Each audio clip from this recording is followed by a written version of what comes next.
Assalamualaikum warahmatullahi wabarakatuh. Selamat pagi anak-anak semuanya.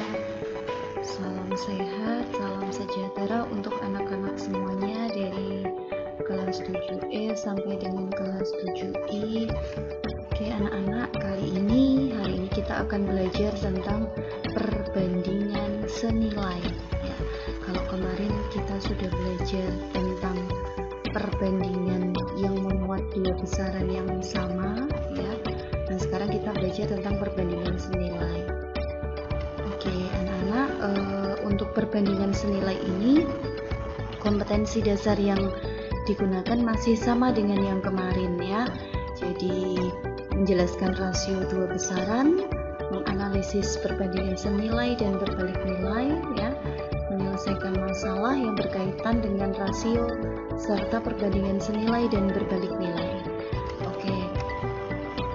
Tujuan pembelajaran pada kesempatan kali ini adalah kalian itu diharapkan dapat menganalisis perbandingan senilai antara dua besaran dengan tepat ya. Kemudian yang kedua, menyelesaikan masalah yang berkaitan dengan perbandingan senilai. Oke, saya mulai. Untuk perbandingan senilai, amati tabel berikut ini. Ya, anak-anak silakan perhatikan. Di sini ada tabel ya. Ada situasi A dan ada situasi B. Oke, sekarang kita lihat dulu untuk situasi yang A di nomor 1. Jika harga 4 kg beras ya, itu adalah 36.000, berapakah harga 8 kg beras? Ya, jika harga 4 kilonya itu ada 36.000, maka berapakah harga 8 kg beras? Ya, oke, anak-anak, secara tidak langsung kemarin pada pertemuan sebelumnya Bu Dian sudah sedikit memberikan pertanyaan dan beberapa anak sudah berhasil menjawabnya. Oke, anak-anak jika menjumpai masalah seperti ini, 4 kilo itu harganya 36.000, maka 8 kg itu berapa? Nah, seperti kita tahu ya, bahwa 8 itu adalah 2 kalinya 4 ya. Maka harga 8 kilonya itu maka menjadi 2 kalinya 36.000 ya. Sehingga harga untuk 8 kg beras itu adalah 72.000. Oke. Jadi harganya adalah 72.000. Nah, kalau yang ini, kalau situasi yang B ini, saat Budi berusia 4 tahun, adiknya itu berusia 2 tahun. Nah, jadi kita tahu berapa selisihnya antara usia Budi dan adiknya? Ya, oke, benar sekali, 2 tahun ya, selisihnya adalah 2 tahun. Sehingga ketika Budi itu usianya 8 tahun, maka usia adiknya adalah, ya betul sekali, usia adiknya 2 tahun kurangnya dari usia Budi, sehingga usianya adalah 6 tahun ya. Kalau kita lihat ya, kalau untuk contoh yang pertama ini di situasi A, tadi kita mendapatkan 72.000, itu dasarnya adalah karena 8 itu 2 kalinya dari 4, maka untuk menghitung harganya itu, harga 8 kg itu adalah 2 kalinya dari 36.000 ya.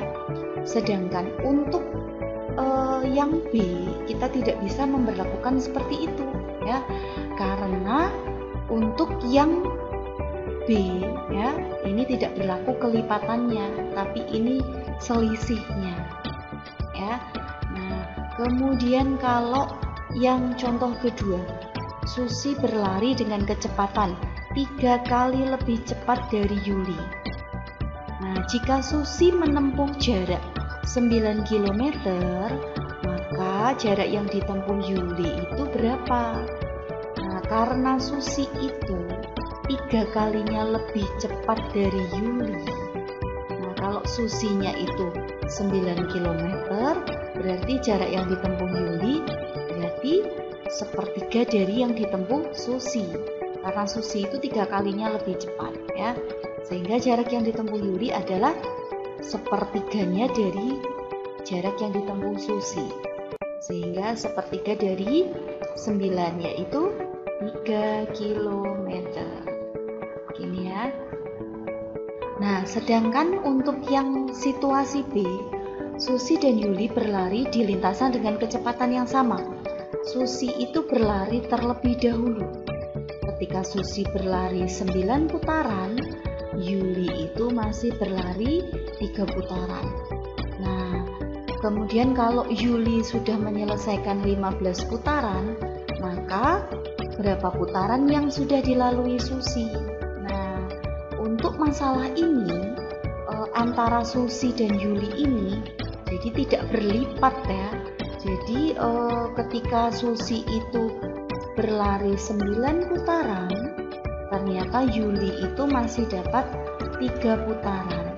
Maka ini selisihnya berapa ya? Selisihnya itu adalah 6 putaran ya. Selisihnya adalah 6 putaran. Sehingga kalau Yuli itu sudah menyelesaikan 15 putaran, ya kalau Yulinya 15 putaran, maka Susinya adalah ya, gimana anak?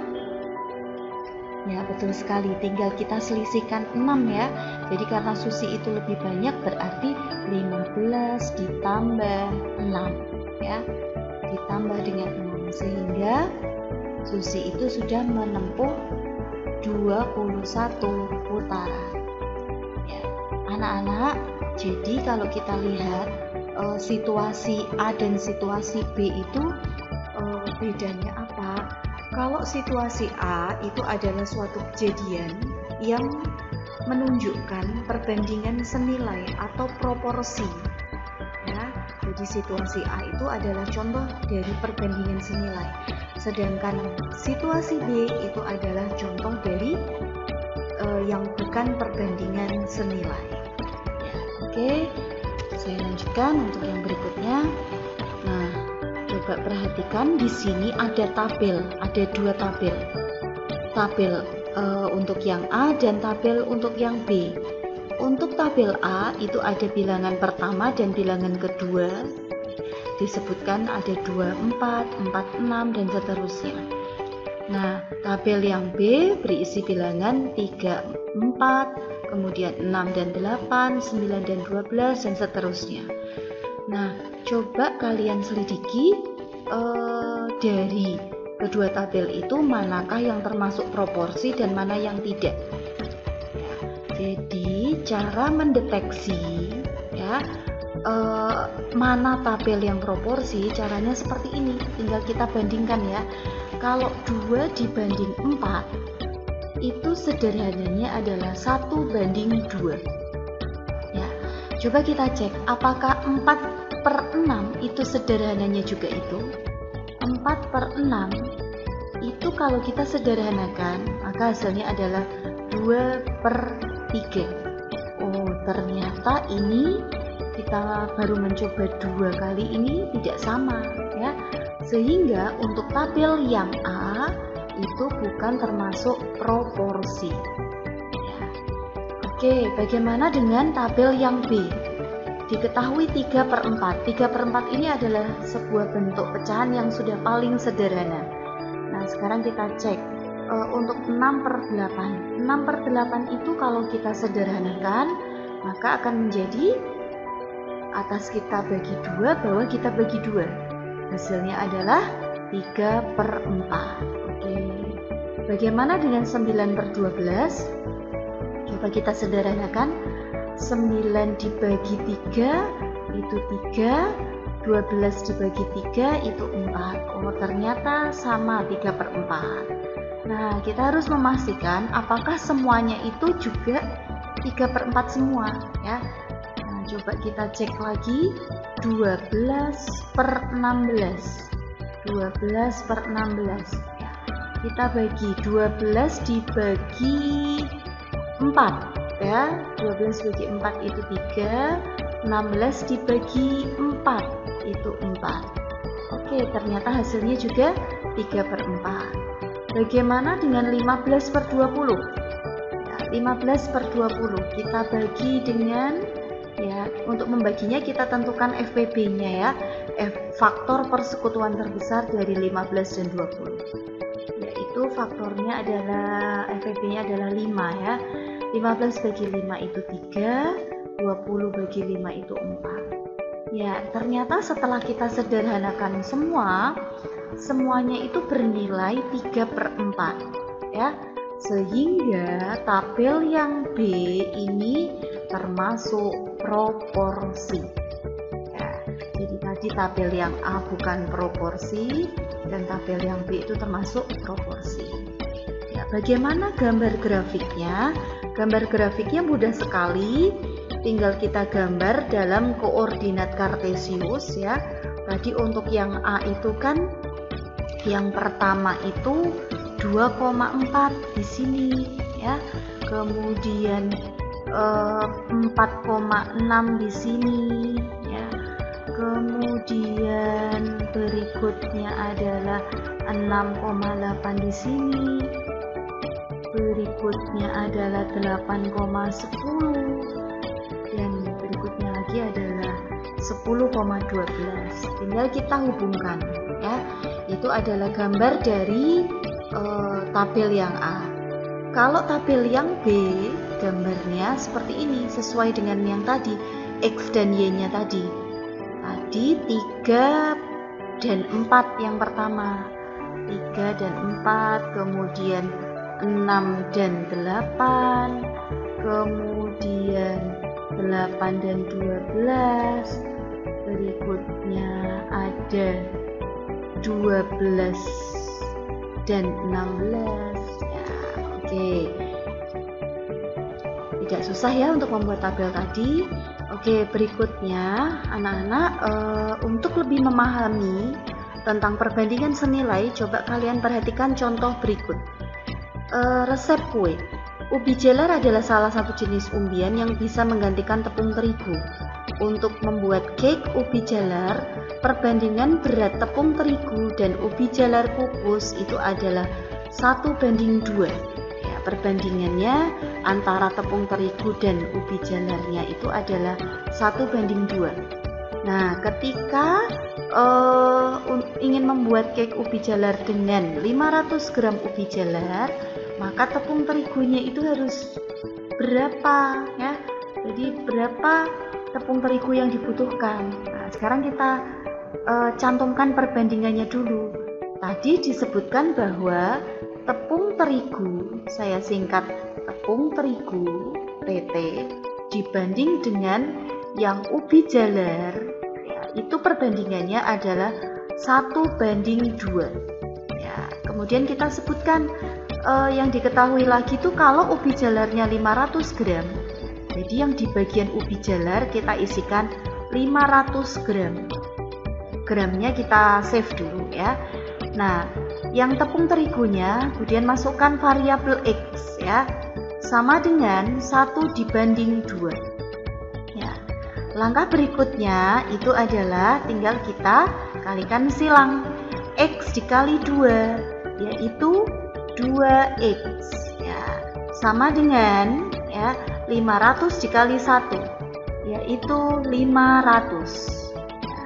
Sehingga hal ini ekivalen dengan X sama dengan 500 dibagi 2 ya, maka hasilnya adalah 250 gram ya, gitu ya. Jadi banyak tepung terigu yang dibutuhkan adalah 250 gram ya, jadi semakin banyak perbandingannya maka semakin banyak pula gram-graman dari bahan yang dibutuhkan.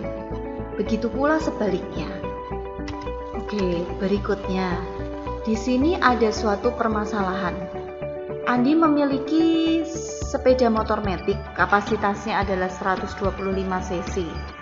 Ya, dia tahu bahwa sepeda motor itu memerlukan 1 liter Pertamax untuk menempuh jarak 43 km ya. Nah, berikut ini adalah tabelnya ya. Jadi 1 liter itu menempuh jarak 43 km. Kalau 2 liter 86 km. 3 liter 129 km ya. Pertanyaannya ya, kalau Andi itu dapat menempuh jarak 387 km ya, maka berapa liter Pertamax yang dibutuhkan? Nah, ini adalah ciri-ciri dari perbandingan senilai ya. Jadi semakin jauh jaraknya, otomatis bensin yang dibutuhkan semakin, ya betul sekali, semakin banyak ya. Oke, sekarang kita selesaikan ya. Jadi seperti ini jarak ya, jarak yang ditempuh dengan volumenya ya. Volumenya tadi jaraknya itu dalam kilometer, volumenya itu dalam liter. Nah, tadi diketahui kalau 43 km itu butuh 1 liter Pertamax. Nah, kalau tadi menempuh jaraknya 387 km, maka bensinnya itu berapa? Nah, cara membandingkannya seperti ini. 43 per 387 itu sama dengan 1 per X ya. Nah, ini ekuivalen dengan, tinggal kita kalikan silang ya. 43 kali X, 43X sama dengan 387 kali 1, 387 ya. Sehingga untuk menentukan X-nya ya, tinggal kita, ya betul sekali, tinggal kita bagi ya anak-anak ya. 387 dibagi 43. Oke, berapa hasilnya anak-anak? Ya, oke, hasilnya adalah 9 liter. Ya, oke, mudah sekali ya untuk menyelesaikan masalah ini. Kemudian lanjutkan untuk yang berikutnya ya. Nah, untuk masalah berikutnya coba kalian perhatikan. Sebuah mesin di suatu pabrik minuman memasang tutup botol. Jadi 14 botol itu waktunya itu 84 detik ya. Jadi pemasangan tutup botolnya itu kalau sudah dapat 14 botol itu waktu yang dibutuhkan 84 detik. Ya. Berapakah banyak tutup botol yang dapat dihasilkan oleh mesin dalam waktu 2 menit ya. Nah, sekarang kita cek dulu 2 menit itu berapa detik anak-anak semua? Ya, betul sekali. 2 menit itu setara dengan 120 detik ya. Nah, jadi kalau kita logika, kalau waktunya lebih lama, berarti tutup botol yang dihasilkan akan lebih, iya betul, akan lebih banyak ya. Nah, ini adalah ciri-cirinya perbandingan senilai. Waktunya lebih lama, tutup botol yang dihasilkan otomatis lebih banyak. Sekarang kita tuliskan dulu banyak tutup botol dan waktu ya. Banyak tutup botol ya, kemudian yang sebelah kanannya kita tuliskan waktu ya. Kalau tadi 14 tutup botol, waktunya adalah 84 detik ya. Nah, kalau di sini waktunya 120 detik, maka ini ada berapa tutup botolnya? Ini yang ditanya ya. Sekarang kita selesaikan. Cara menyelesaikannya seperti ini. 14 per X sama dengan 84 per 120 ya. Bentuk ini ekuivalen dengan ya. Jadi kita bisa menyederhanakannya dulu. Contohnya ini 84 dan 120 ini, supaya bilangannya tidak terlalu besar, saya sederhanakan terlebih dahulu. Saya bagi 2, 42 per 60. Oke, kalau sekiranya masih bisa disederhanakan, boleh disederhanakan lagi ya. Jadi ekivalen lagi dengan 14 per X sama dengan 42 dan 60. Masing-masing saya bagi dengan 6 ya. Kalau saya bagi 6 maka ketemunya 7 per 10. Nah, kalau sudah seperti ini kita lebih ringan menghitungnya ya. Sekarang tinggal kita kalikan silang. Ya, X dikali 7 hasilnya adalah, iya betul sekali, 7X ya. 14 kali 10 ya 140. Sehingga X-nya itu adalah 140 dibagi 7. Ya, hasil akhirnya adalah 20. Ya. Jadi dalam waktu 2 menit banyak tutup botol yang dihasilkan adalah 20 botol. Oke, berikutnya ya. Nah, ini yang sering sekali kita jumpai contoh ini. Ketika membeli suatu barang ya, membeli satu lusin buku tulis harganya 48.000. Kalau 6 buku tulis berapa? Nah, di sini yang satu satuannya lusin, yang satu satuannya buah ya. Ada 6 buah.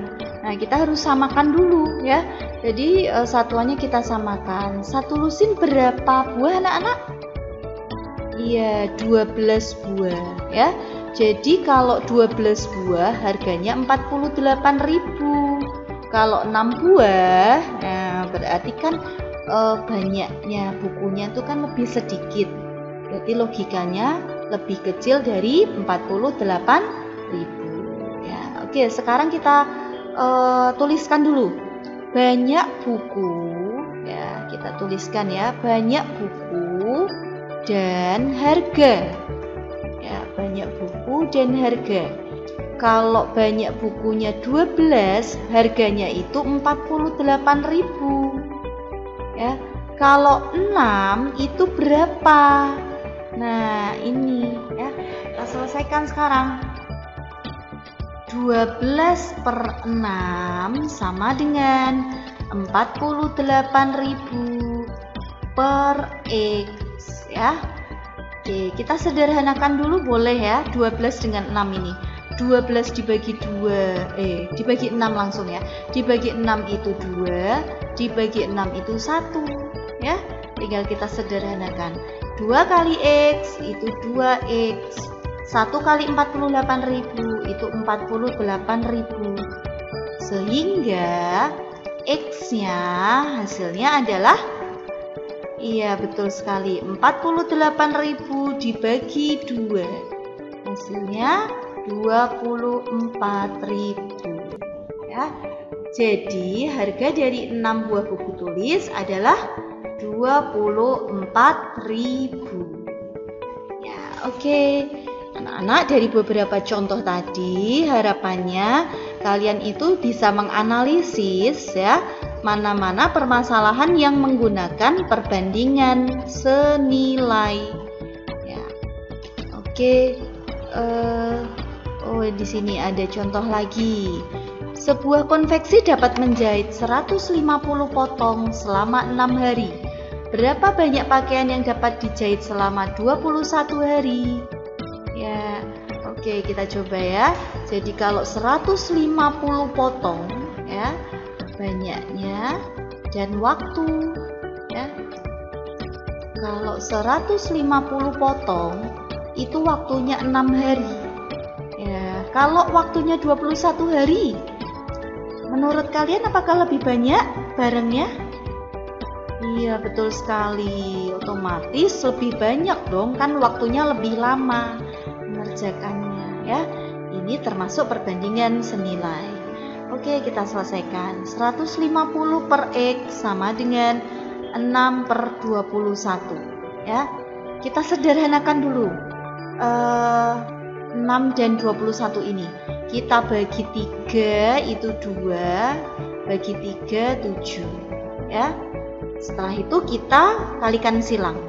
Ekivalen dengan X kali 2, 2X, sama dengan 150 kali 7. Ya, hasilnya adalah 700 tambah 350, 1050. Ya, sehingga X-nya adalah 1050 dibagi 2. Hasilnya adalah, iya betul sekali, 525. Gitu ya. Sehingga ya dapat kita katakan bahwa selama 21 hari banyak potongan pakaian yang bisa dihasilkan adalah 525 potong. Ya, oke, saya lanjutkan. Nah, sekarang kita menyelesaikan masalah perbandingan senilai pada peta dan model. Nah, anak-anak, di sini ada sebuah contoh peta ya dari Provinsi Kalimantan Timur ya. Ini saya ambil dari buku Kemendikbud ya anak-anak ya. Di dalam peta ini disebutkan bahwa skala yang digunakan itu adalah 1:1 juta. Artinya apa sih 1:1 juta? Ini sudah Budian singgung di awal kali materi perbandingan tentang manfaat ya. Jadi ketika jarak sebenarnya itu 1 juta cm, maka kita itu cukup menggambarnya sepanjang 1 cm saja di peta ya. Jadi 1 juta cm pada keadaan sebenarnya kita cukup gambarnya 1 cm di peta ya. Dalam contoh ini disebutkan bahwa jika jarak Samarinda Balikpapan pada peta itu adalah 8 cm, maka berapa jarak sebenarnya kedua kota tersebut dengan menggunakan skala yang tadi ya, 1:1 juta. Nah, kemudian jika kalian membuat ulang peta di atas dan kota Balikpapan Samarinda itu di peta hanya digambar 2,5 cm, maka berapa skala peta yang baru? Nah, sekarang kita coba selesaikan ya. Silahkan perhatikan. Tadi skala petanya adalah 1:1 juta. Artinya adalah 1 cm pada peta itu mewakili 1 juta cm pada jarak sebenarnya. Jika jarak Samarinda Balikpapan itu pada peta adalah 8 cm, maka jarak kedua kota ya, jarak kedua kota ini bukan pada peta ya. Jarak kedua kota yang sebenarnya itu adalah ya, tinggal kita kalikan ya. Tadi kan 8, sedangkan skalanya adalah 1:1 juta ya. Sehingga tinggal kita kalikan, kalau 8 cm berarti 8 kali 1 juta, sehingga 8 juta cm atau setara dengan 80 km. Nah, jadi jarak kota Samarinda ke kota Balikpapan sebenarnya adalah 80 km. Ya. Kemudian yang kedua, jika kita membuat ulang ya, tadi kan kita ketahui bahwa jarak sebenarnya itu adalah 80 km atau 8 juta cm. Nah, kemudian tadi pada peta yang baru itu jarak pada petanya dibuat 2,5 cm. Maka berapakah skalanya? Nah, perlu kita ingat bahwa skala itu merupakan perbandingan jarak pada peta dengan jarak sebenarnya.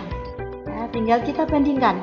Jarak pada petanya yaitu 2,5, jarak sebenarnya yaitu 8 juta. Kalau kita sederhanakan, maka ketemunya adalah 1:3.200 ya. Oke. Berikutnya ada soal seperti ini. Ini juga saya ambilkan dari buku paket ya. Suatu maket dibuat dengan skala 1:200. Jika panjang dan lebar setiap rumah pada maket, miniaturnya ini ya. Jika panjangnya itu 7,5 ya. Jadi maket tuh seperti rumah-rumahan yang kecil itu ya. Kemudian lebarnya pada maketnya itu adalah 4 cm. Berapakah panjang dan lebar rumah sebenarnya? Berapakah perbandingan luas rumah dalam denah terhadap luas sebenarnya? Ya, oke, kita lihat ya. Tadi skalanya adalah 1:200. Panjang rumah pada denah itu adalah 7,5. Ya. Lebar rumah pada denah adalah 4 cm. Ya, di sini misal panjang sebenarnya kita misalkan P, lebar sebenarnya kita misalkan L ya. Sehingga dapat kita tuliskan seperti ini. 1/200, skalanya tadi kan 1/200 sama dengan 7,5. 7,5 itu ukuran pada denahnya dibanding dengan ukuran sebenarnya. Tadi dimisalkan huruf P ya. Sehingga tinggal kita kalikan silang, ekivalen dengan 1 kali P yaitu P sama dengan 1500 cm ya. Atau ini setara dengan 15 meter. Oke. Nah, bagaimana dengan lebarnya? Lebarnya juga sama ya. Jadi skala itu yang tadi 1:200 itu sama dengan perbandingan antara lebar pada denah dengan lebar sebenarnya.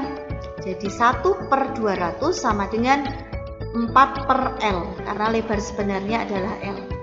Ekivalen dengan 1 kali L yaitu L sama dengan 200 kali 4 yaitu 800 ya. Atau kita rubah dalam meter yaitu 8 meter ya.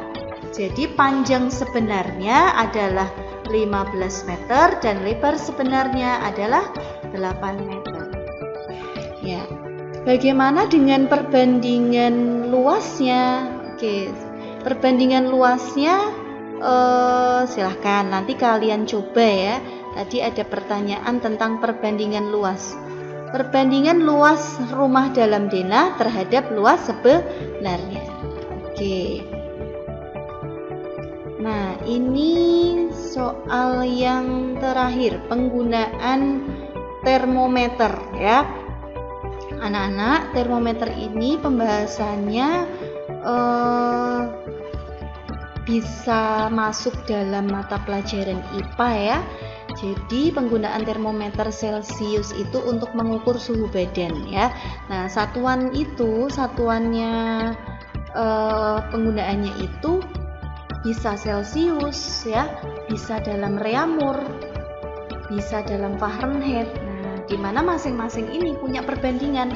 Jadi Celcius dibanding dengan reaumur dibanding dengan Fahrenheit dikurangi 32 itu perbandingannya adalah 5:4 dibanding 9. Oke. Nah, di sini ada kata-kata saat demam termometer Celcius menunjukkan suhu badan Tesalonika adalah 40 derajat Celcius. Berapa reaumur ukuran suhu badan Tesalonika ya. Nah, sekarang kita bandingkan aja antara Celcius dengan reaumur ya. Jadi Celcius dibanding reaumur di situ terpampang 5/4 ya. Padahal di sini derajat Celciusnya adalah 40 ya. 40 per reaumur sama dengan 5/4. Ini boleh kita ganti dengan variabel yang lain karena R itu menunjukkan nanti satuannya ya. Misal Budian ganti dengan variabel X boleh 40 per X sama dengan 5/4 ya. Kemudian tinggal kita kalikan silang ya, ekivalen dengan 5 kali X 5X 40 kali 4 160 ya. Sehingga X-nya itu adalah 160 dibagi 5. Ya, oke, berapa anak hasilnya? Ya, betul sekali, 32 derajat reaumur. Jadi kalau di Celcius 40 derajat, maka di reaumurnya adalah 32 derajat reaumur. Ya, bagaimana dengan yang Fahrenheit? Nah, tinggal kita masukkan perbandingannya anak-anak. Perbandingan Fahrenheit dengan Celcius.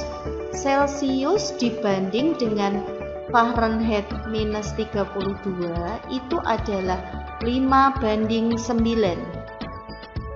Celciusnya kita masukkan sesuai diketahuinya 40 per F-32 sama dengan 5:9. Ya. Oke, setelah ini tinggal kita, ya betul sekali, kita kalikan silang ya. Jadi 5 dikali F-32 sama dengan 40 kali 9, yaitu ya 360 derajat. Kemudian kita tuliskan F-32 berarti 360 dibagi 5. Ya, oke, berarti F-32 sama dengan 360 dibagi 5 itu adalah 72 derajat ya.